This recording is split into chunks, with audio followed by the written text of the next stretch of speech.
প্রতি বছরই শীতকালে এই টাটকা তাজা সবজি দিয়ে আমাদের বাড়িতে সিঙ্গারা বানানো হবেই হবে।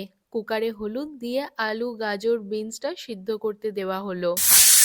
সর্ষের তেলে নুন হলুদ দিয়ে ছোট্ট ছোট্ট করে কাটা ফুলকপিগুলো একদম লাল লাল করে ভেজে নেওয়া হলো। বাদামটা ভেজে আধ ভাঙা করে নিলাম। ক্যাপসিকামটা বেশ ভালো করে ছাঁকা তেলে ভেজে সিদ্ধ করা আলু গাজর বিনস ছোট্ট ছোট্ট করে কুচানো নারকেল লঙ্কা কুচি মটরশুঁটি নুন দিয়ে বেশ ভালো করে ভেজে নামিয়ে নিলাম। ফোড়নে দেওয়া হলো 5 ফোড়ন তেজপাতা শুকনো লঙ্কা গ্রেট করা আদা দিয়ে বেশ ভালো করে ভেজে নিয়ে মশলার মধ্যে দেওয়া হলো ধনে জিরে গরম মশলার গুঁড়ো গোলমরিচ কাসৌরি মেথি ভালোভাবে মিক্সড করে ভেজে রাখা সবজিটা অ্যাড করলাম। ঝাল লঙ্কার গুঁড়ো ধনেপাতা কুচি দিয়ে ভালোভাবে মিক্সড করে নিলেই আমাদের সিঙ্গারার পুর একদম রেডি। ময়দা ময়ন নুন জল দিয়ে একটা সিম্পল ডো বানিয়ে নেওয়া হয়েছে। ডোটা রেডি করে 2 ঘন্টা রেস্টিং এ ছিল। একটু বড় সাইজের লেচি কেটে ময়দার গুঁড়ো দিয়ে বেলে মাঝ বরাবর কেটে জল দিয়ে মোড়াতে হবে। মোড়কের ডিটেলস তো শেয়ার করলামই। ভরপুর পুর দিয়ে সিঙ্গারার মুখটা চেপে মুড়তে হবে যাতে ভাজতে গিয়ে খুলে না যায়। গ্যাস লো টু মিডিয়াম ফ্লেমে রেখে সিঙ্গারাগুলো লাল লাল করে ভেজে